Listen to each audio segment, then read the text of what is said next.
Tomato ভর্তা মুখরোচক একটা খাবার। টমেটো দিয়ে চাটনিও বানানো যায়, কিন্তু আজকে আমি একটু ভিন্ন স্বাদের ভর্তা করব।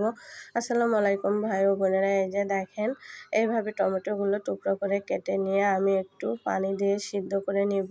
আর আপনারা চাইলে এটা আগে ভাতে দিতে পারেন, তারপরে কড়াইয়ে ভাজি করে নিতে পারেন, কিন্তু আমি এখন শুধু কড়াইয়ে দিয়ে সিদ্ধটা আগে করে নিলাম, তার ভিতরে তেল দিয়ে একটু ভাজি করে নেব।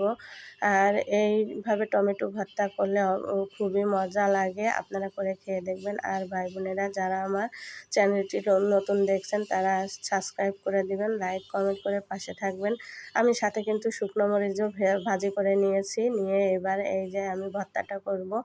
যেহেতু টমেটোটা গরম সেই কারণে আমি টমেটোতে হাত লাগাবো না, শুধু মরিচ আর পেঁয়াজটা মাখিয়ে নিচ্ছি, নিয়ে আমি ভর্তাটা করে নিব। আর এইভাবে ভর্তা করে খেয়ে দেখবেন, খুবই মজা লাগে।